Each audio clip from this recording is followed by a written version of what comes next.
Queen Xyrethes stood on the crystalline balcony of her palace, watching the twin suns of Kepler Prime cast their amber light across the vast city below.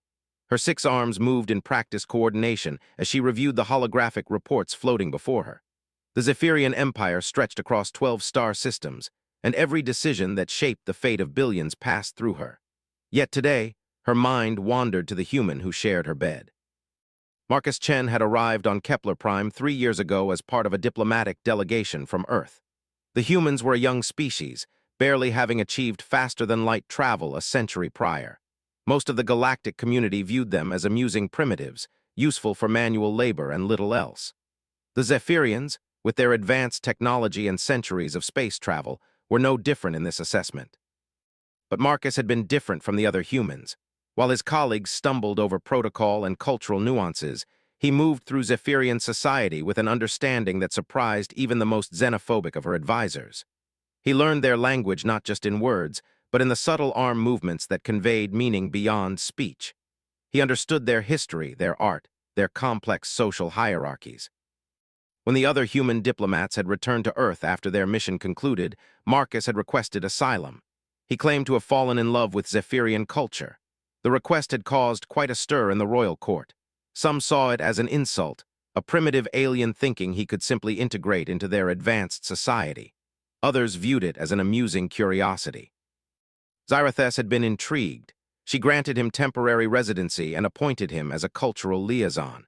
Over the months that followed, their professional relationship had slowly transformed into something deeper.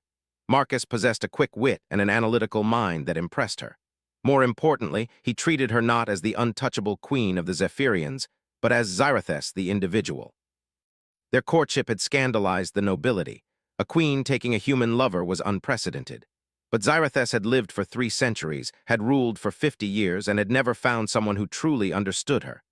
Marcus saw through the ceremonial armor she wore, both literal and metaphorical. He made her laugh. He challenged her ideas. He loved her. The marriage ceremony had been a political earthquake. Half the noble houses threatened rebellion. The other half scrambled to curry favor with the new reality. But Xyrethes had made her choice, and as absolute monarch, her word was law. Now, 2 years later, the scandal had settled into acceptance.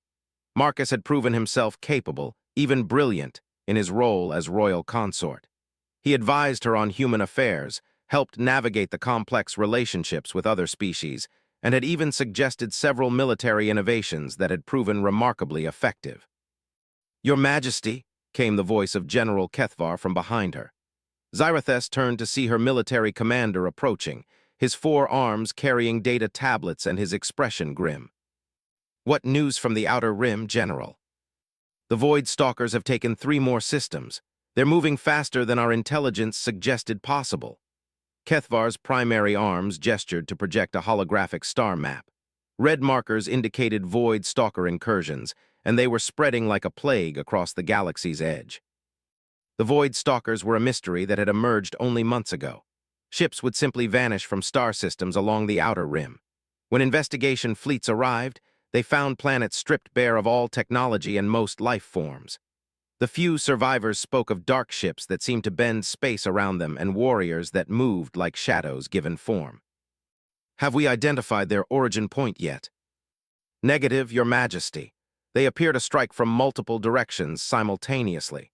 Our best tacticians believe they may be using some form of dimensional technology we don't understand." Xyrethes studied the map. The Void Stalker's advance was heading directly toward the heart of Zephyrian space. At their current rate of expansion, they would reach the core worlds within a year. "Where is my husband?" "The Prince Consort is in the war room with the human military attaché who arrived yesterday. They've been reviewing something together for several hours." This surprised Xyrethes. She hadn't been informed of any human military presence arriving on Kepler Prime. Earth's military was considered so primitive that they rarely bothered with formal notifications for such visits. "What's the nature of this attaché's mission?" "Unknown, Your Majesty. Prince Consort Marcus requested a private meeting. He said it concerned Earth's potential contribution to our defense against the Void Stalkers." Xyrethes almost laughed. Earth's contribution to defending against an enemy that was crushing advanced galactic civilizations. Human technology was centuries behind Zephyrian science. Their largest warships would barely qualify as patrol vessels in her fleet. What could they possibly offer? Still, Marcus had never requested anything without good reason.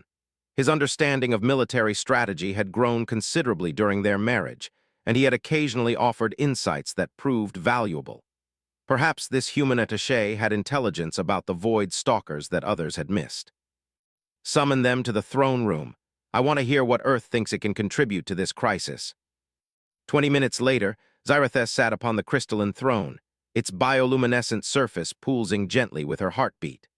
The throne room was a masterpiece of Zephyrian architecture, with soaring crystal columns that sang in harmonic frequencies and walls that displayed real-time imagery from across the empire. Marcus entered first, his human frame looking small beside the towering Zephyrian guards. He had adapted well to Zephyrian formal wear, though he could never quite master the complex arm movements that accompanied their ceremonial dress. Behind him walked a human female in a simple military uniform that Zarathus didn't recognize. "My queen," Marcus said, executing a perfect Zephyrian bow. "May I present Colonel Sarah Chen, Special Attaché from Earth's Unified Defense Command." Zarathus noted the shared surname with interest. Family connections among humans were often significant to their decision-making processes. Colonel Chen stepped forward and attempted her own bow, though it lacked Marcus's practiced grace. "Your Majesty, I bring greetings from Earth and a proposal for mutual defense cooperation." "Earth seeks to cooperate in defending against the Void Stalkers." Zarathus kept her tone neutral, though several of her court advisors couldn't hide their amusement. "Your species has admirable courage, Colonel, but I fail to see what Earth could contribute to this conflict. Your technology is centuries behind galactic standards." "Respectfully, Your Majesty, there are some areas where human development has taken unique paths. We've received extensive intelligence about the Void Stalker threat through our deep space monitoring networks. Their technology appears to operate on principles that most galactic species have never encountered." "And you believe humans have encountered these principles?" Colonel Chen glanced at Marcus, who gave her an encouraging nod. "Your Majesty, what I'm about to share with you is classified at the highest levels of Earth's government. We've been monitoring this galaxy for far longer than most species realize." This caught Zarathus's attention. "Monitoring how? Human faster-than-light technology is barely functional beyond your local star group." "That's correct, Your Majesty. Our FTL drives are primitive compared to galactic standard, but our passive sensor technology has some unique capabilities. For the past several centuries, we've been tracking energy signatures from across the galaxy." Marcus stepped forward. "My love, what Sarah is about to tell you will sound impossible, but I've verified the information myself through channels that only I have access to." "What channels?" Zarathus felt a flicker of unease. Marcus had never mentioned having independent information sources. "The Void Stalkers aren't from this galaxy," Colonel Chen said quietly. "They're from a parallel dimensional space that intersects with ours at specific quantum frequencies. We know this because Earth has been dealing with similar incursions for over 2,000 years. The throne room fell silent. Even the crystal columns seemed to pause their harmonic singing. "That's impossible," General Kethvar interjected. "Human civilization barely has recorded history going back 2,000 years. "Recorded history, yes," Marcus said carefully, "but there are older records, much older." Zarathus studied her husband's face. In 2 years of marriage, she had learned to read his expressions with the skill of a queen who had survived centuries of court intrigue. There was something he wasn't telling her, something that made him nervous in a way she had never seen before. "Continue, Colonel." "Your Majesty, Earth's governments have maintained secret research divisions dedicated to what we call dimensional defense for millennia. The incursions started small, individual entities that would slip through quantum barriers and cause localized disturbances. Over time, they grew larger and more coordinated. And humanity has been successfully defending against these incursions." "Not just defending," Marcus said quietly. "We've been hunting them across dimensions." The words hit Zarathus like a physical blow. "Hunting them? Marcus, what are you talking about?" Colonel Chen activated a small device, and a holographic display materialized above the throne room floor. The image showed what appeared to be a massive space station, but its design was unlike anything in known galactic architecture. It was angular where galactic ships were curved, dark where they were bright, and it seemed to absorb light rather than reflect it. This is the Terran deep space defense platform Ragnarok. It's one of 47 such installations hidden throughout what you know as human space. Each platform is equipped with dimensional breach detectors, quantum artillery, and boarding craft designed specifically for combat in parallel space. Xyrathes felt as though the ground was shifting beneath her. How many humans know about this? The total classified personnel across all programs numbers approximately 50 million, Colonel Chen replied. But the information is compartmentalized. Most know only their specific role. 50 million? General Kethvar's voice was barely a whisper. That's a significant portion of your total population. 20% of Earth's adult population works in some capacity for the Dimensional Defense Program, Marcus confirmed. It's been our species' primary focus for 2 millennia. Xyrathes rose from her throne, her 6 arms trembling slightly. Marcus, why didn't you tell me this? Because I was under orders not to reveal the truth unless the Void Stalkers posed a direct threat to galactic civilization. Earth's government has been watching the galaxy, waiting to see if any species would develop the capacity to defend against dimensional incursions on their own. And none have. Every species we've observed follows similar technological development paths, advancing through physics, chemistry, biology, and engineering in predictable patterns. These paths lead to incredible achievements, but they don't prepare civilizations for threats from parallel dimensional space. Colonel Chen stepped forward. Your Majesty, humanity's development was forced into a different direction by necessity. We had to adapt or be destroyed. That adaptation has given us capabilities that no other galactic species possesses. What kind of capabilities? The ability to track dimensional entities across multiple quantum layers. Technology that can function in environments where normal physics don't apply. Combat techniques developed specifically for fighting enemies that exist partially outside our reality. Xyrathes began packing, a habit she had developed during particularly complex political crises.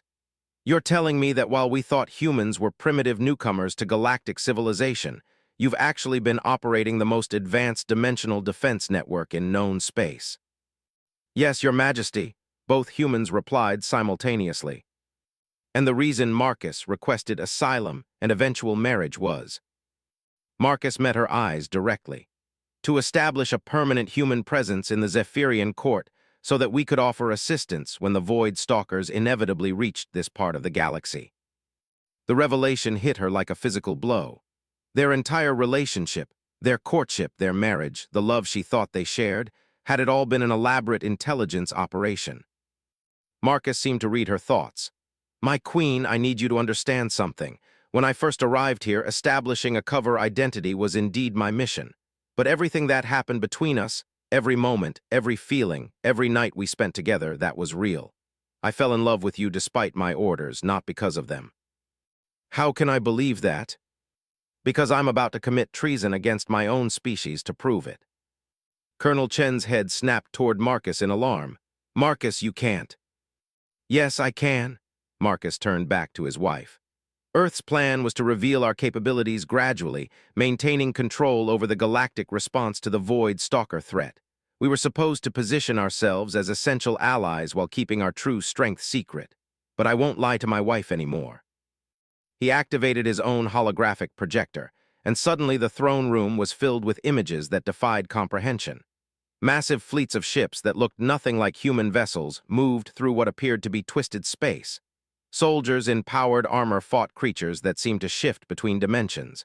Weapons fired beams that bent reality itself. This is the 47th Dimensional Fleet, Marcus said. It's currently engaged in a holding action against a Void Stalker armada approximately 40 times larger than what's been attacking the Outer Rim. This battle has been going on for 6 months. Xyrathes stared at the images. The human fleet was massive, easily matching the combined navies of 3 major galactic powers, and they were fighting with technology that seemed impossible even by advanced galactic standards. The Void Stalkers that have been attacking your territory are essentially scouts, Colonel Chen added reluctantly. The main force is being held back by our fleets, but we're taking heavy casualties. We estimate we can maintain the containment for perhaps another year. What happens after that? Marcus and Colonel Chen exchanged glances. Full dimensional breach, Marcus said. The main Void Stalker force consists of approximately 50 million ships, supported by dimensional constructs that can convert matter to energy on a planetary scale. If they break through our containment, they'll consume this entire galaxy within a decade. Zarathus sank back onto her throne. And you think the combined galactic fleets can help against such odds? Honestly, no, Marcus replied. But we've learned that dimensional breaches become unstable when attacked simultaneously from multiple quantum phases. If we coordinate our dimensional attack capabilities with your conventional fleet tactics, we might be able to collapse their main staging area. Might. 60-40 odds in our favor, according to our best strategic analysts.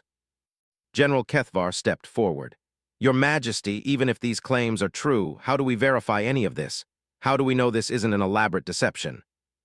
Marcus looked at Zarathus with an expression she had never seen before, complete vulnerability mixed with determination. Because I'm going to show you everything. Colonel Chen, transmit the full tactical database to Queen Zarathus. Marcus, that's a capital offense under. I don't care. He never broke eye contact with his wife. My queen, you're about to receive technical specifications, tactical manuals, and strategic plans that represent 2,000 years of human military development. This information has never been shared with any non-human intelligence. Colonel Chen reluctantly activated her transmitter. A stream of data began flowing to the Zephyrian royal systems, protected by quantum encryption that would take their most advanced computers centuries to break. The access codes are our wedding date and the quantum signature of your heartbeat, Marcus said softly. You'll be able to verify every detail. As the data transfer completed, Zarathus felt the weight of revelation settling over her. Everything she thought she knew about humanity, about her marriage, about her place in the galaxy, it had all changed in the space of an hour. But as she looked at Marcus, standing before her throne with his fate entirely in her hands, she realized that one thing hadn't changed at all. She still loved him. The question was whether that love could survive the truth. 3 days had passed since Marcus revealed humanity's true nature, and the royal war room had become the center of frantic activity.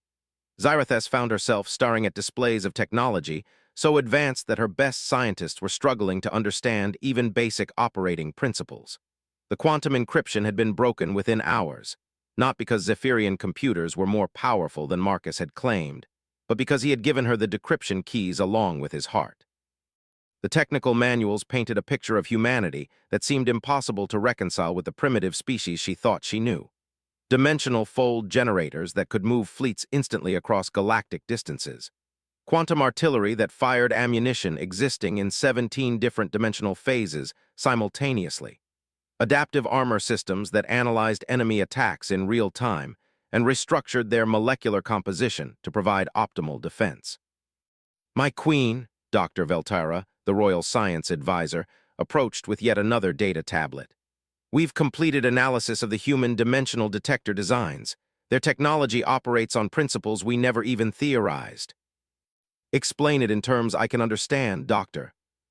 Imagine our most advanced sensors as someone trying to see through a window. We can observe what's on the other side, but only from our specific angle and within our spectrum of perception. Human dimensional detectors don't just look through the window, they exist on both sides simultaneously. Zarathus rubbed her temples with 2 of her arms while continuing to review tactical displays with the other 4. How is that possible? Their quantum scientists discovered how to create technology that exists in multiple dimensional states at once. A single human detection array can monitor our dimension, 3 parallel dimensions, and 2 inverse quantum phases simultaneously. When void stalkers move through dimensional space, human sensors track them across all possible routes. The revelation was staggering. No wonder the humans had been able to contain the main void stalker force. They weren't just fighting in normal space. They were conducting warfare across multiple dimensional planes simultaneously. Your Majesty, General Kethvar entered the war room, his expression grim. We've received reports from the Outer Rim. The Void Stalker Scouts have accelerated their advance. They've taken 6 more systems in the last 2 days. Any pattern to their targets? They're moving directly toward our industrial centers. It's as if they know exactly which systems are most crucial to our military production. Xyrathes felt a chill run through her. Or they're being guided by intelligence from a previous scouting mission. My thoughts exactly, Your Majesty. I recommend we evacuate the civilian populations from the projected target systems and begin fortifying our defensive positions. How long before they reach Kepler Prime? At their current rate of advance, perhaps 4 months. 4 months? Even with human assistance, there was no way to integrate alien technology into Zephyrian military systems in such a short time. Unless. Where is Marcus? The Prince Consort is in the Dimensional Laboratory with Colonel Chen and our quantum physics team. They've been working continuously since the data transfer. Xyrathes made her way through the palace corridors toward the newly established Dimensional Laboratory. The space had been hastily converted from a ballroom, but it now housed some of the most advanced scientific equipment in galactic space, including several human devices that had been transported from hidden installations throughout the galaxy. She found Marcus standing before a holographic display that hurt to look at directly. The image seemed to shift between dimensions, showing space that folded in ways that defied visual comprehension. Around him, a team of Zephyrian scientists and human technicians worked at control stations that had been adapted for multi-species operation. The quantum resonance is still unstable, Colonel Chen was saying as Xyrathes approached. Our dimensional anchors aren't compatible with Zephyrian power systems. What if we bypass the main grid and use localized quantum generators? Marcus suggested. Zephyrian energy technology is more efficient than ours. If we can create isolated power systems specifically for dimensional equipment, we might achieve better stability. Dr. Veltara looked up from her calculations. Prince Consort Marcus, the energy requirements for dimensional anchoring are enormous. Our power systems weren't designed to handle quantum flux variations. Then we redesign them, Marcus replied simply. Sarah, show them the adaptive power coupling designs from the Prometheus project. Colonel Chen activated another display, revealing engineering schematics that made Xyrathes's head spin. The complexity was beyond anything in Zephyrian technology, yet somehow it seemed elegantly simple. Your Majesty, Marcus noticed her presence and turned. Despite everything that had happened between them, his face still lit up when he saw her. We're making progress on integration protocols. What kind of progress? We can't give your fleet dimensional combat capabilities in 4 months, Colonel Chen said bluntly. But we can give them dimensional detection and limited defensive systems. Marcus moved to another display. The key insight is that we don't need to transform Zephyrian technology. We need to create hybrid systems that combine human dimensional capabilities with Zephyrian conventional advantages. What do you mean? Your ships are faster and more maneuverable than ours in normal space, he explained. Your energy weapons are more efficient and your defensive systems are more adaptable, but you can't see or fight enemies that exist partially outside our dimension. He gestured to the display, which showed a Zephyrian battleship with additional equipment modules attached at key points. If we install human dimensional detectors and quantum disruptors on your ships, you'll be able to track and damage void stalkers while maintaining your conventional superiority. How many ships can be modified in 4 months? With current production capabilities, perhaps 200 vessels, Dr. Veltara replied. But that's assuming we can solve the integration problems. Which brings us to the main issue, Colonel Chen added. Training. Even with simplified interfaces, your crews need to understand how to operate dimensional equipment. That normally takes months of specialized education. Xyrathes studied the schematics. 200 ships against an enemy that had been overwhelming galactic defense fleets for months. The odds seemed impossible. What about human reinforcements? Surely your 47th dimensional fleet could spare some vessels. Marcus and Colonel Chen exchanged glances. My queen, there's something else we need to tell you about the current situation. More revelations. I'm not sure I can handle any more surprises. The 47th Fleet has been taking heavier casualties than we initially reported, Colonel Chen said quietly. In the past week, we've lost 37 ships, including 2 dimensional dreadnoughts. How many ships do you have left? In the immediate combat zone, approximately 800 vessels. But they're maintaining containment of an enemy force that numbers in the millions. We can't withdraw significant numbers without risking a full breach. Xyrathes felt her hope dimming. So the galactic defense depends on 200 modified Zephyrian ships and whatever conventional forces we can gather. Not exactly, Marcus said, and there was something in his voice that made her look at him more carefully. There is one more option. What option? The Terra protocols. Colonel Chen's face went pale. Marcus, you can't be serious. The Terra protocols are theoretical. They've never been tested on a galactic scale. What are the Terra protocols? Xyrathes demanded. Marcus was quiet for a long moment, and when he spoke, his voice was barely above a whisper. Total dimensional warfare. Instead of fighting the void stalkers in this dimension or theirs, we collapse the barriers between all dimensional states and conduct the battle in merged quantum space. Dr. Veltara looked confused. I don't understand. What does that mean practically? It means turning the entire galaxy into a dimensional battlefield, Colonel Chen replied. Every star system, every planet, every ship would exist simultaneously in multiple quantum states. The laws of physics would become fluid. Reality itself would become a weapon. That sounds incredibly dangerous. It is, Marcus confirmed. The Terra protocols were developed as a last resort option if humanity faced complete extinction. Activating them would fundamentally alter the nature of space-time in this region of the universe. What kind of alterations? Unknown, Marcus admitted. Theoretical models suggest everything from minor quantum fluctuations to complete reality restructuring. The protocols have never been tested because the risks were considered too great. Xyrathes stared at her husband. You're talking about potentially destroying the galaxy to save it. I'm talking about changing the rules of the game so dramatically that neither we nor the Void Stalkers would be fighting in familiar territory. It would level the playing field. Or destroy everything we're trying to protect. Yes, that's also possible. The room fell silent except for the humming of dimensional equipment and the soft conversations of scientists working at their stations. Xyrathes felt the weight of decision pressing down on her. As queen, she had made countless choices that affected millions of lives, but never before had she faced a decision that could affect the fundamental nature of reality itself. How would the Terra protocols be activated? It requires a dimensional resonance cascade initiated from multiple points simultaneously, Colonel Chen explained reluctantly.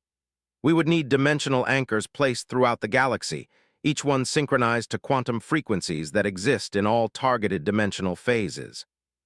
How many anchor points? Minimum 12, positioned at specific galactic coordinates that correspond to natural dimensional weak points. Optimal 24 points, which would allow for more controlled reality manipulation. And you have the technology to create these anchors. The anchor technology exists, Marcus confirmed. But deploying them requires getting close enough to the dimensional weak points to establish quantum resonance. Many of those coordinates are currently in void stalker-controlled space. Xyrathes began packing again, using all 6 arms to gesture as she thought. It was an old habit that helped her process complex problems. So our options are, defend with 200 modified ships and hope for the best, or attempt to deploy reality-altering technology that might save the galaxy or destroy it. Those are our options, yes. How long would it take to manufacture the dimensional anchors? If we convert our entire industrial capacity to anchor production, we could have 12 anchors ready in 6 weeks, Dr. Veltara calculated quickly. 24 anchors would take 3 months, which puts us past the Void Stalker arrival deadline. Correct, we would need to delay their advance somehow. Marcus stepped forward. There might be a way to buy time. How? Sacrificial delaying action.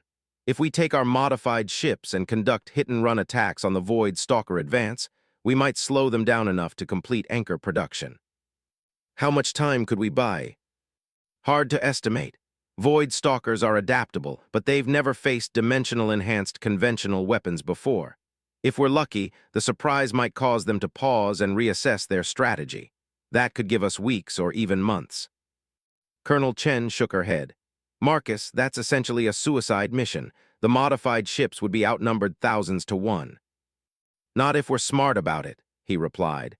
Hit-and-run tactics, dimensional stealth approaches, targeting their command vessels. We don't need to win a conventional engagement. We just need to make them cautious. Xyrathes stopped packing and looked directly at her husband. You're volunteering to lead this mission. I'm the only human in Zephyrian space with full tactical knowledge of both dimensional warfare and Zephyrian military capabilities. Yes, I have to lead it. Absolutely not. The words came out with more force than she had intended. I won't send my husband on a suicide mission. My queen, this isn't about our relationship. This is about survival of galactic civilization. I said no, Marcus. With respect, Your Majesty, this isn't your decision to make. His voice was gentle but firm. I'm still a colonel in Earth's military. If Colonel Chen orders me to lead this mission, I'm legally required to comply. Xyrathes turned to Colonel Chen, her eyes blazing. Don't you dare. Colonel Chen met her gaze steadily. Your Majesty, I understand your feelings, but Marcus is right. He's the best qualified to lead a dimensional conventional hybrid operation. And honestly, the mission might be our only chance to save the galaxy. There has to be another way. If there is, we haven't found it, Marcus said softly. My love, I've spent 2 years learning to think like a Zephyrian queen. Now I need you to think like a human colonel. What would you do in my position? Xyrathes felt tears forming in her eyes, though she refused to let them fall. She knew what the answer was. She had known it the moment Marcus explained the tactical situation. But knowing the right decision and being able to make it were two different things. How long do we have to decide? The first modified ships will be ready for testing in 5 days, Dr. Veltara replied. If we're going to attempt the delaying action, we need to begin immediately after that. And if we choose the Terra protocols instead? We start anchor production immediately and pray the Void Stalkers don't adapt their advanced strategy, Colonel Chen said. 5 days to choose between sending the man she loved to almost certain death or risking the destruction of reality itself. As Queen of the Zephyrians, Xyrathes had faced many difficult decisions, but never before had the choice felt so personally devastating. I need time to think. Of course, Your Majesty, both humans replied. As Xyrathes left the laboratory, she heard Marcus call out behind her. My queen, whatever you decide, know that I love you. That was never part of the mission. That was always real. She didn't turn around. She couldn't let him see the tears that were finally falling. The modified Zephyrian battleship Void's Edge hung in the darkness of space, its hull bristling with human dimensional technology that seemed to shift and shimmer in ways that hurt to observe directly. Xyrathes stood on the bridge, watching her husband make final preparations for what might be the last time she would see him alive. 2 weeks had passed since the revelation of humanity's true capabilities. The integration process had proceeded faster than anyone had expected, largely due to Marcus pushing both human and Zephyrian teams beyond their normal limitations.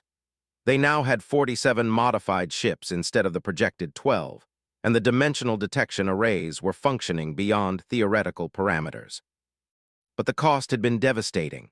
The Void Stalkers had accelerated their advance beyond all projections. 3 more star systems had fallen in the past week alone, including the heavily fortified Kepler Beta system that was supposed to serve as the first major defensive line. Refugee ships were streaming toward the inner systems, carrying stories of terror that defied comprehension. Final systems check complete, reported Commander Teshkal, the Zephyrian officer who would serve as Marcus's second-in-command. All dimensional arrays are operating within normal parameters. Marcus nodded from the captain's chair, looking strange in the modified Zephyrian naval uniform that had been adapted to accommodate human physiology. Thank you, Commander. Signal the fleet that will begin the advance in 10 minutes. Xyrathes approached his chair, trying to maintain royal composure while her heart threatened to tear itself apart. The dimensional anchors. Production is proceeding on schedule. Dr. Veltara estimates we'll have 16 anchors ready within 6 weeks. But that's only if you can maintain industrial capacity in the core systems. We'll manage, she paused, then spoke more quietly. Marcus, there's still time to reconsider the Terra protocols if we began implementation immediately. My queen, we've been over this. The Terra protocols require anchor placement at coordinates that are now in Void Stalker territory. This delaying action isn't just about buying time for anchor production. It's about securing deployment positions. She knew he was right, but that didn't make it any easier. The past 2 weeks had been spent in constant strategic planning sessions, and every analysis reached the same conclusion. The delaying action was their only viable option. Your Majesty, Colonel Chen approached from the communications station. I've received confirmation from Earth Command. The 47th Fleet is repositioning to provide maximum support when we engage the main Void Stalker force. They're confident in our strategy. Xyrathes caught the hesitation in her voice. What aren't you telling me, Colonel? Earth Command has authorized full deployment of experimental weapons for this operation. Technologies that we've never used in actual combat. What kind of technologies? Marcus turned in his chair. Quantum disruptors that can destabilize dimensional barriers, reality anchors that can force Void Stalker ships into normal space where they're more vulnerable, and temporal displacement weapons that can. Well, they're difficult to explain. Try. They create localized time distortions, Colonel Chen explained. Enemy ships caught in the effect experience time at a different rate than the surrounding space. They become effectively frozen from our perspective. That sounds incredibly powerful. Why haven't these weapons been used before? Because they're inherently unstable, Marcus replied quietly. Using them increases the risk of uncontrolled dimensional cascade effects. In essence, each experimental weapon we fire brings us closer to accidentally triggering the Terra protocols. Another impossible choice. Use the weapons and risk accidental reality alteration, or fight without them and face almost certain defeat. Xyrathes was beginning to understand how humanity had developed such advanced dimensional warfare capabilities. When facing extinction, species apparently developed either incredible ingenuity or complete madness. How many experimental weapons do we have? Each ship carries 3 quantum disruptors and 1 reality anchor. The temporal displacement devices are only on the command vessels, and there are strict protocols for their use. My Queen, Communications Officer Yelnova announced from her station. We're receiving long-range sensor data from Scout Fleet Gamma. The Void Stalker Advance Fleet has entered the Nexus Corridor. They'll reach the first engagement zone in 6 hours. Xyrathes felt her stomach drop. How many ships? Initial count suggests approximately 3,000 vessels, but Commander, the sensor readings are unusual. Marcus stood and moved to the tactical display. Show me. The holographic projector displayed a star map with moving indicators representing the approaching Void Stalker fleet. But as Xyrathes watched, she realized something was wrong. The enemy ships seemed to be moving in impossible formations, with some vessels occupying the same coordinates as others. They're phasing between dimensions, Marcus said grimly. This is more advanced than anything we've seen from them before. What does it mean? Xyrathes asked. It means they've adapted to our defensive strategies faster than we anticipated. They're moving their fleet through multiple dimensional phases simultaneously, making it nearly impossible to target all their ships at once. Colonel Chen studied the display. Marcus, this changes everything. Our conventional weapons will only be able to engage perhaps 30% of their fleet at any given time. Then we'll have to rely more heavily on the experimental weapons than planned. That significantly increases the cascade risk. I know. Marcus returned to his chair and activated the fleet communication system. All ships, this is Admiral Chen. We're updating tactical parameters based on new intelligence about enemy capabilities. Experimental weapons are now cleared for immediate use upon contact. I repeat, experimental weapons are cleared for immediate use. Xyrathes watched as acknowledgement signals came back from the 46 other modified ships in their fleet. Each one represented hundreds of Zephyrian lives that were about to be risked on a strategy that might save the galaxy or accidentally destroy it. My Queen, Marcus spoke privately to her through the command chair's communication system. I need to ask you something, and I need you to answer honestly. What is it? If this operation fails, and the Void Stalkers break through to the core systems, will you authorize immediate implementation of the Terra protocols? The question hit her like a physical blow. Marcus, don't ask me to. I have to. If we fail here, someone needs to make that decision. The Zephyrian High Council will debate for weeks while the galaxy burns. You're the only one with the authority to act immediately." She was quiet for a long moment, watching the tactical displays show the approaching enemy fleet. Finally, she spoke. "If you fail and the Void Stalkers cannot be stopped by conventional means, I will authorize the Terra Protocols." "Thank you, but I want something in return." "What?" "I want your promise that you'll come back to me. No matter how bad things get out there, no matter what happens to the fleet, I want you to survive and come home." Marcus was quiet for so long that she thought he might not answer. When he finally spoke, his voice was barely audible. "I promise I'll do everything possible to survive this, but my love, I can't promise to come back if it means failing the mission." "I know, that's why I love you and why this is so hard." The bridge fell silent except for the routine sounds of shipboard operations. Around them, the modified fleet continued its advance toward an engagement that would determine the fate of galactic civilization. "Admiral," Commander Teshkal announced, "we're receiving a priority transmission from Kepler Prime. It's marked for royal eyes only." Zarathus moved to a private communications station and activated the encrypted channel.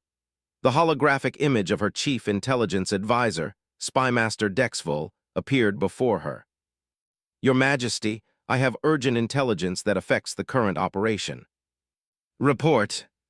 "Our deep space monitoring stations have detected massive dimensional disturbances beyond the galactic rim. Whatever the humans are fighting out there, the situation is deteriorating rapidly. Energy signatures suggest the 47th Fleet is being systematically destroyed." Zarathus felt her blood turn cold. "How rapidly?"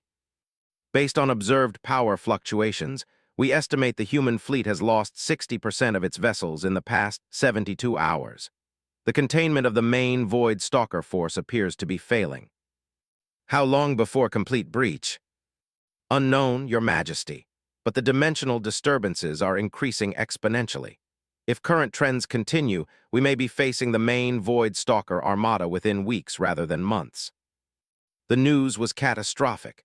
Their entire strategy depended on the main enemy force remaining contained while they dealt with the advanced scouts. If the primary Void Stalker armada broke through. "Spymaster, I want hourly updates on the dimensional disturbances, and begin immediate evacuation of all non-essential personnel from the outer core systems." "Yes, Your Majesty, and the Terra Protocols." "Maintain current anchor production schedule, but begin preparation for emergency deployment." Zarathus ended the transmission and stood in the privacy booth for a moment, gathering herself. The situation had just become infinitely worse, but there was nothing she could do about it now.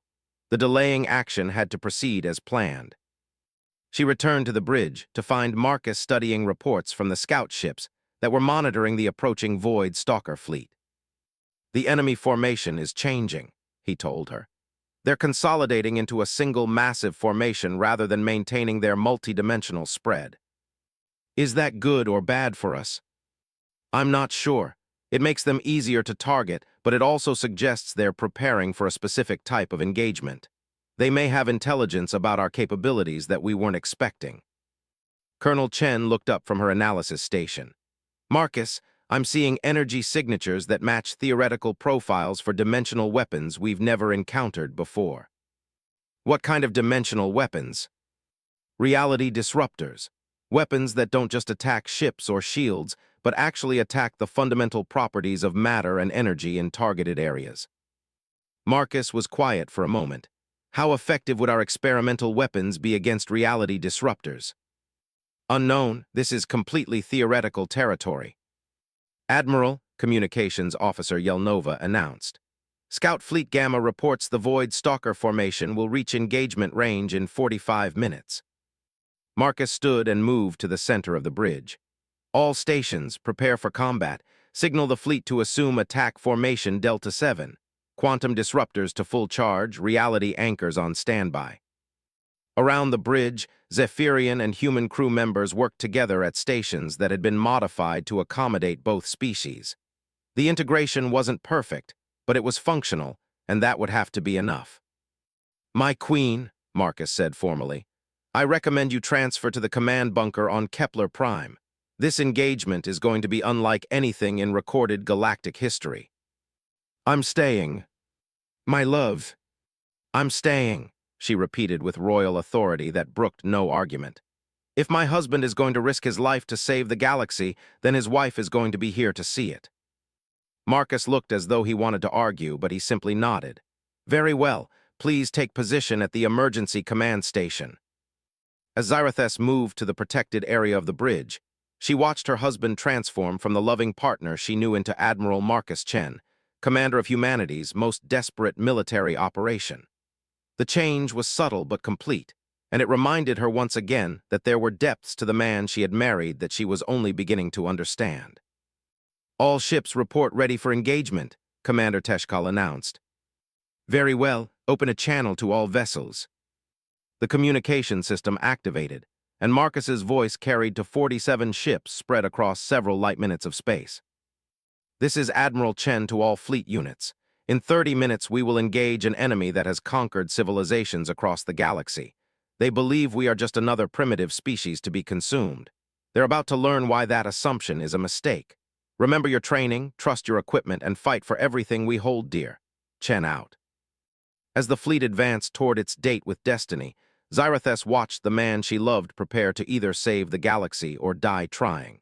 And for the first time since learning the truth about humanity, she began to understand why they had survived 2,000 years of dimensional warfare. It wasn't just their technology that made them dangerous. It was their absolute refusal to accept defeat. The first exchange of fire between the modified Zephyrian fleet and the Void Stalkers defied every principle of warfare that Xyrathes thought she understood. When the enemy ships opened fire, their weapons didn't simply discharge energy or projectiles. They fired holes in reality itself.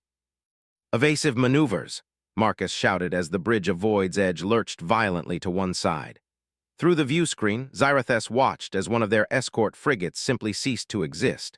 Not destroyed, not vaporized, it was there one moment, and then the space it had occupied became a twisted void that seemed to fold in on itself. Admiral, we've lost the stellar blade, Commander Teshkal reported, his voice struggling to remain professional. No debris, no energy signature, it's just gone.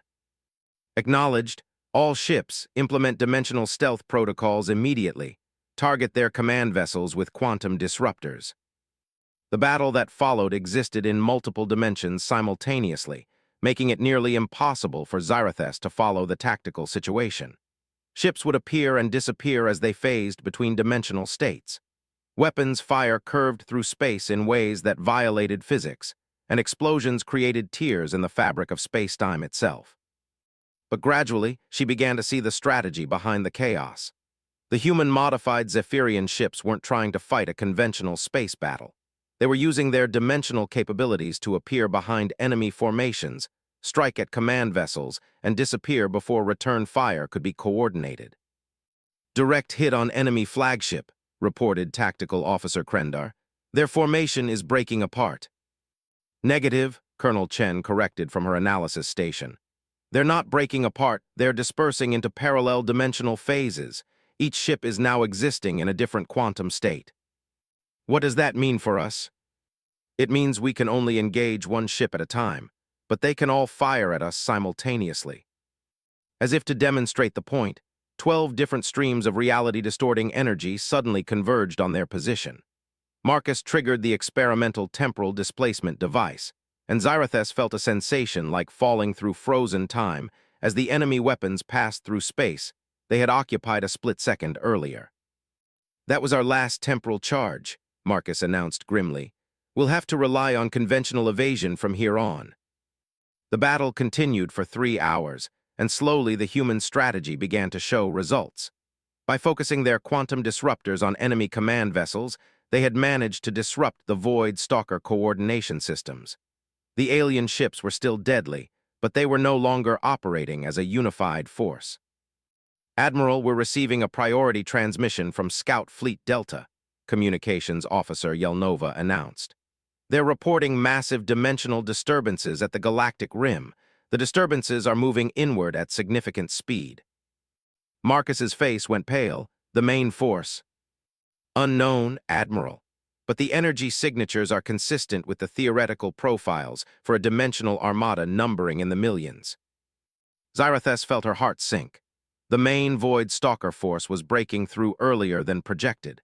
Even if they won this engagement, they would have only days before facing an enemy force that dwarfed anything the galaxy had ever seen. "How many ships have we lost?" Marcus asked. 14 vessels destroyed or missing, Commander Teshkal reported. 8 more have significant damage but remain operational. "And the enemy?" "Difficult to assess due to their dimensional phasing, but we estimate 40 to 50 vessels destroyed or disabled." Zarathus did the mathematics quickly.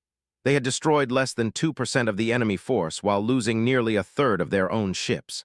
At this rate, the delaying action would be over within hours, not the weeks they needed. "Admiral," Colonel Chen called from her station, "I'm detecting something unusual in the enemy formation patterns." "Explain." "They're not targeting our ships randomly. They're specifically focusing on vessels carrying experimental weapons. They somehow know which ships represent the greatest threat." The implications hit Marcus immediately. "They're learning from our attacks, analyzing our weapons and developing countermeasures in real time." "It's worse than that," Dr. Veltara added from the science station. "The quantum disruptor effects are becoming less effective with each use. The Void Stalkers are adapting their dimensional phasing to compensate." "How long before our weapons become completely ineffective?" "At current adaptation rates, perhaps 2 hours." Marcus stared at the tactical display, and Zarathus could see him calculating odds that were becoming increasingly impossible. They needed a new strategy, something the Void Stalkers couldn't adapt to quickly enough to counter. "Sarah," he said quietly to Colonel Chen, "what's the status of the Terra Protocol initiation sequence?" "Marcus, we can't. The anchor network isn't complete, and we're not at the optimal galactic coordinates." "What would happen if we triggered a localized version of the protocols, just in this star system?" Colonel Chen's expression became horrified. "You're talking about a controlled reality collapse. The theoretical models suggest anything from localized time distortion to complete dimensional inversion." "But it would affect the Void Stalkers too." "Yes, but Marcus, we have no way to predict or control what would happen to us." Zarathus watched her husband wrestle with a decision that no being should ever have to make. Risk the lives of everyone in the fleet on a completely untested technology, or watch the galaxy fall to an enemy they couldn't defeat with conventional weapons. "Admiral," Tactical Officer Krendar announced suddenly, "I'm detecting massive energy buildups from the Void Stalker vessels. They appear to be preparing for a coordinated attack." "How massive?" "Energy levels consistent with planet-killing weapons, sir." The revelation stunned the bridge crew into silence. Planet-killing weapons used against a fleet was massive overkill, unless... "They're not trying to destroy our ships," Marcus realized. "They're planning to destroy the entire star system, eliminate us and deny us any strategic value in one attack." "How long before they can fire?" "Approximately 8 minutes, Admiral." 8 minutes to evacuation or 8 minutes to implement the most desperate strategy in human history. Marcus stood from his command chair and moved to the Terra Protocol control station that had been installed during the ship modifications. "Marcus, no," Zarathus said, moving toward him. "There has to be another way." "My love, there is no other way. If we let them destroy this system, they'll repeat the same tactic at every engagement. We'll never be able to mount an effective defense." "But the risks are acceptable compared to galactic extinction." He began entering access codes into the Terra Protocol system. "Sarah, I need you to coordinate with the other ships. We're going to attempt synchronized reality collapse across the entire fleet." "Marcus, this is insane. The theoretical models." "The theoretical models said the Void Stalkers were impossible too, and yet here they are." He continued working at the control station. "All ships with Terra Protocol capabilities prepare for synchronized activation on my mark." "Admiral," Commander Teshkal said quietly, "my crew deserves to know what we're attempting." Marcus paused in his preparations and activated the ship-wide communication system.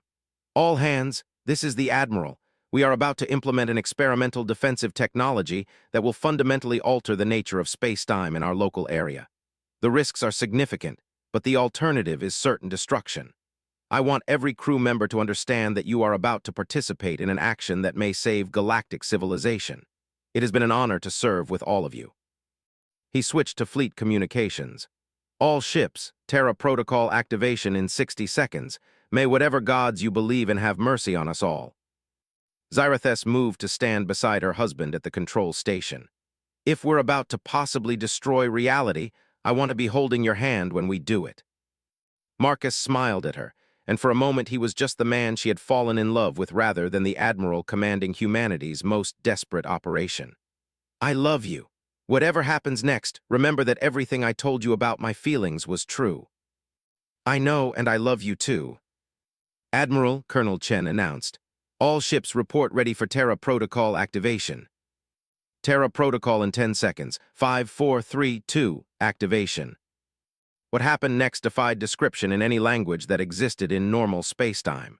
Xyrathes felt as though she was simultaneously falling, flying, and standing perfectly still.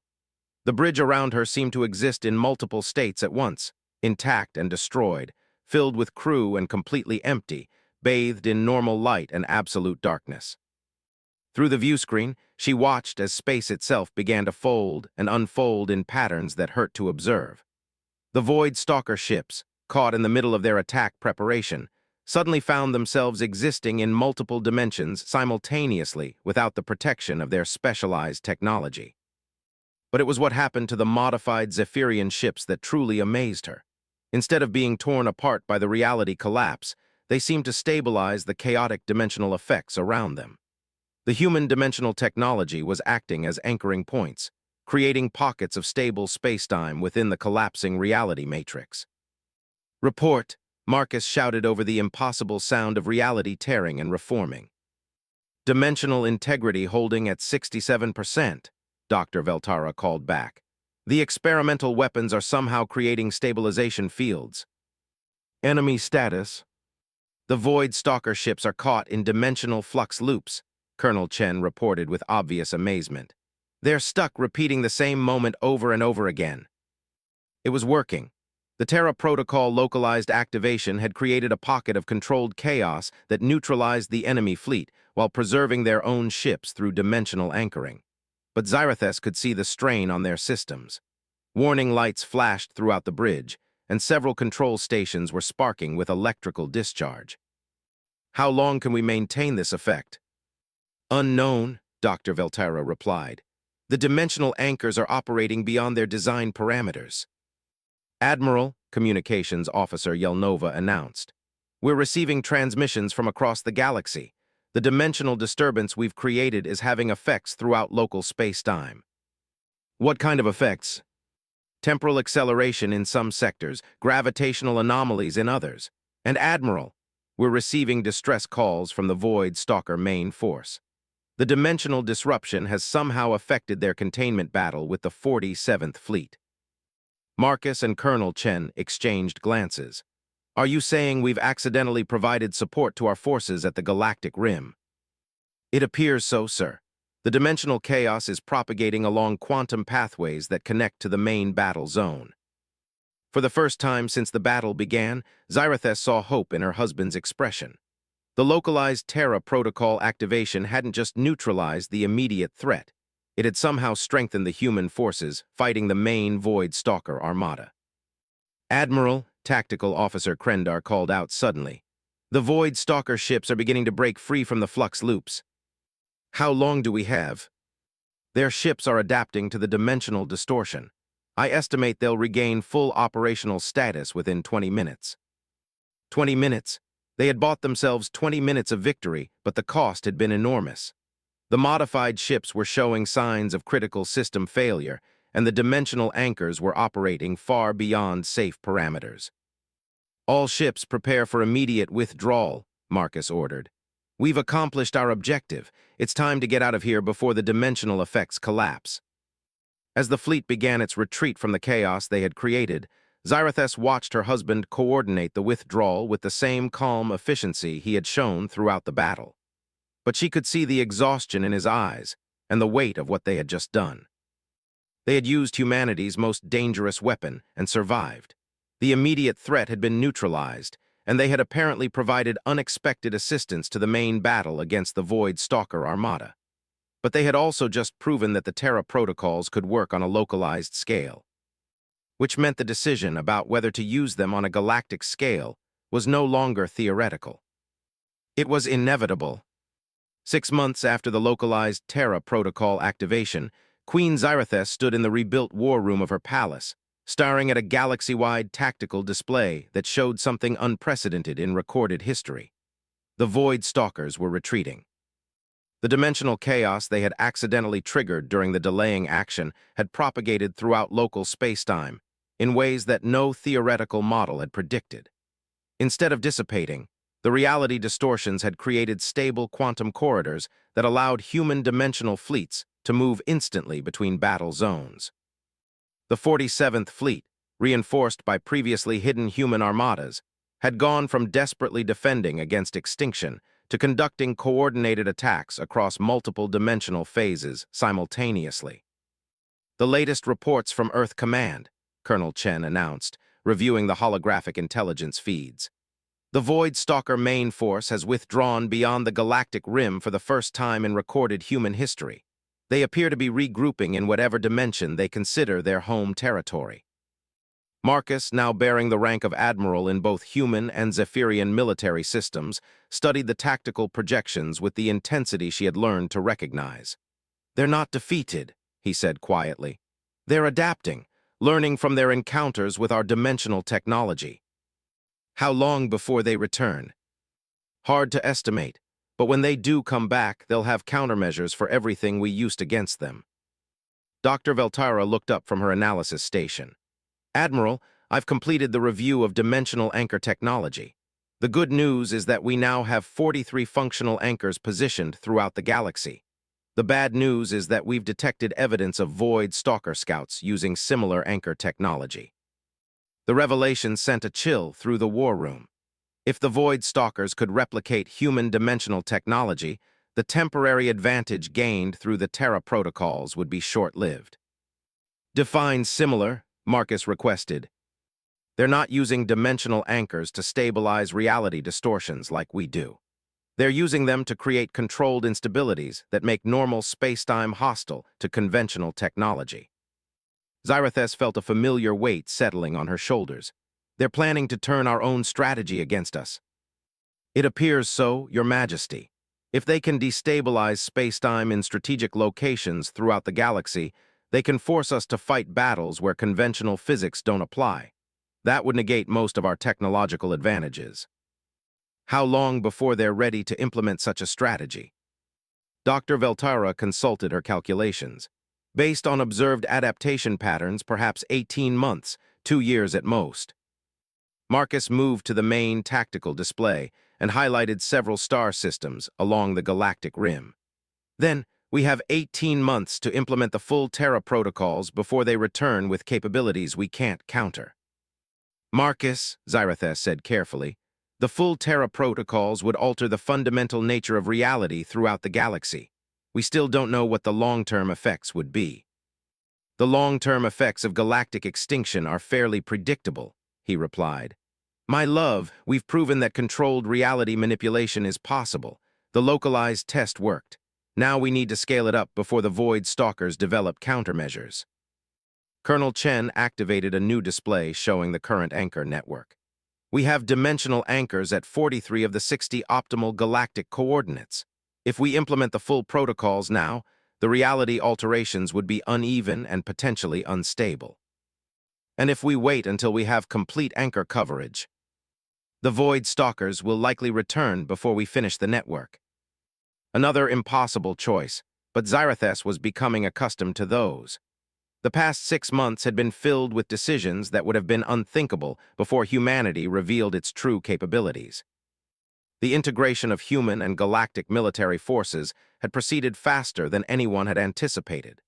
The dimensional warfare techniques that humanity had developed over 2 millennia were being taught to officers from dozens of species. New hybrid technologies were being developed that combined human dimensional capabilities with the advanced conventional sciences of the galactic community. But perhaps most significantly, The revelation of humanity's secret war against dimensional entities had fundamentally changed how the galaxy viewed itself. Species that had considered themselves the pinnacle of technological achievement were now collaborating with beings they had previously dismissed as primitives. "There's something else we need to discuss," Marcus said, and his tone made everyone in the room pay attention. "Earth Command has been in contact with other dimensional entities, not void stalkers, but beings that exist primarily in parallel spacetime." "What kind of beings?" Zarathus asked. "Refugees, apparently. Species that were driven from their home dimensions by void stalker expansion. They've been trying to make contact with our reality for centuries, but they lacked the technology to establish stable communication." Colonel Chen activated another display, this one showing energy signatures unlike anything they had encountered. "These entities claim to have intelligence about void stalker capabilities that we've never observed. They also say they know how to permanently defeat them." "What's the cost?"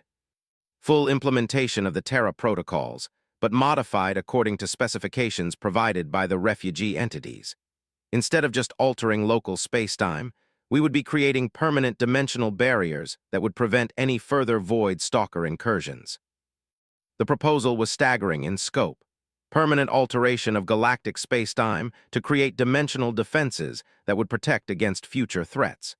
It would save the galaxy from the void stalkers, but it would also fundamentally change the nature of existence for every living being in local space. "What about species that might not want their reality permanently altered?" Zarathus asked. "We've been conducting diplomatic outreach to all major galactic powers," Colonel Chen replied.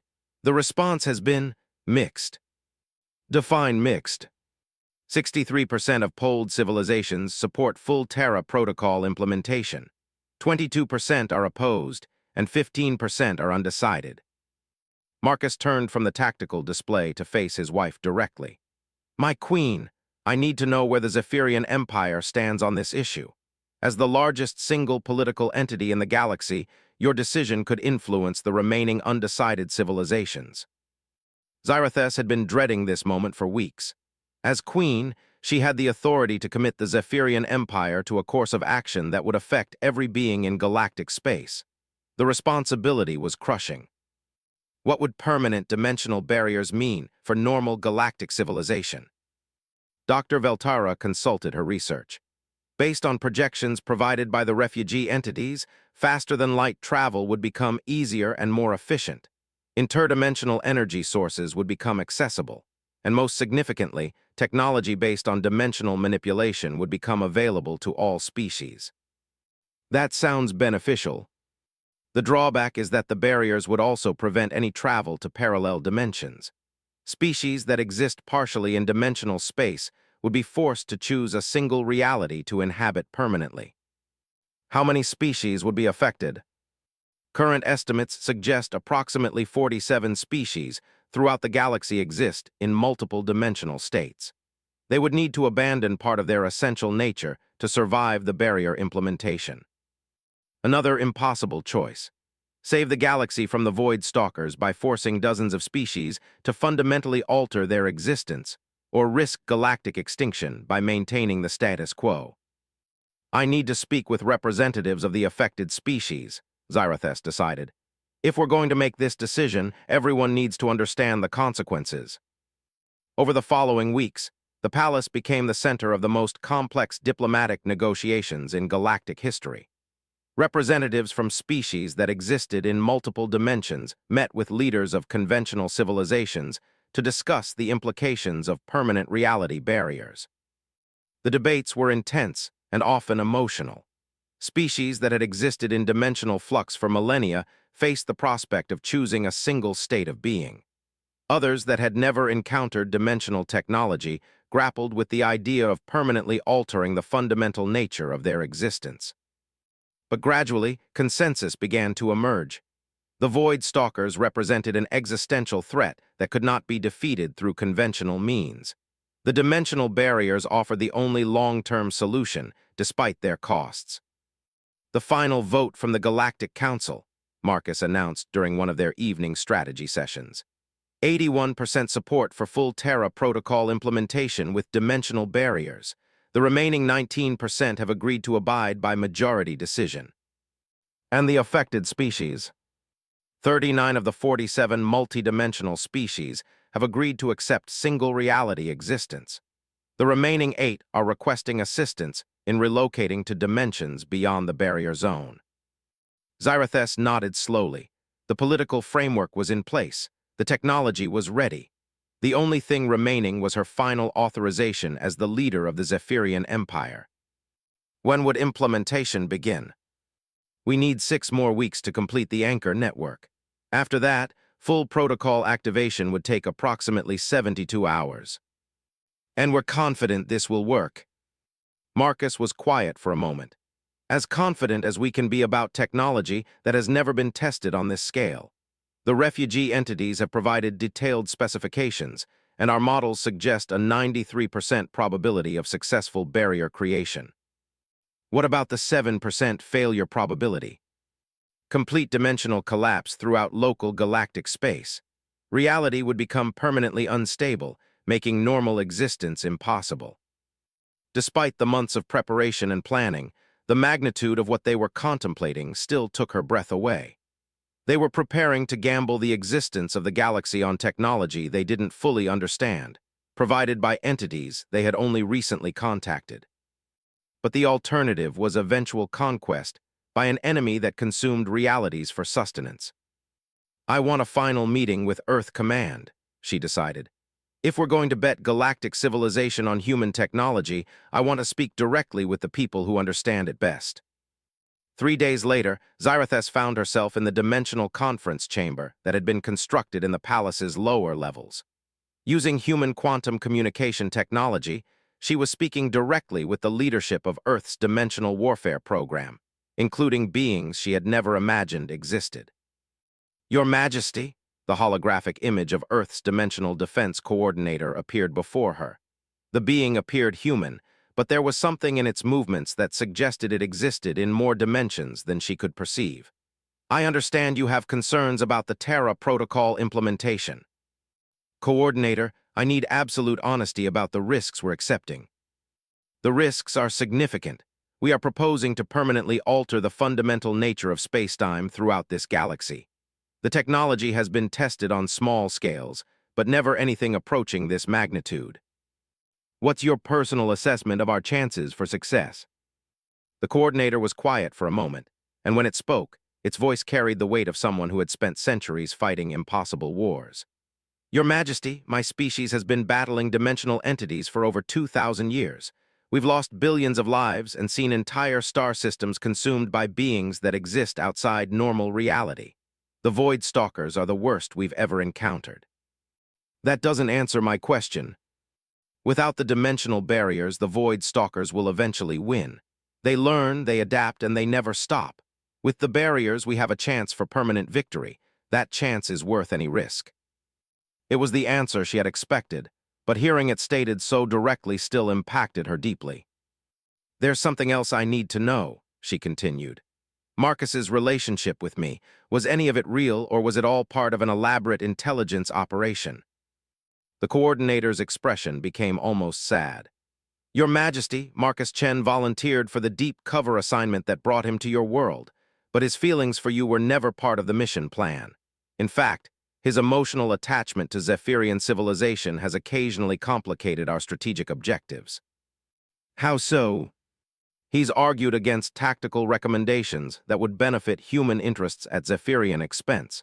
He's shared intelligence that he should have kept classified, and he's consistently prioritized your safety over mission objectives. Xyrathes felt a warmth spreading through her chest. He really loves me. He loves you enough to commit treason against his own species. I'd say that settles the question of his sincerity. After the conference ended, Xyrathes made her way to the palace gardens where Marcus was waiting for her.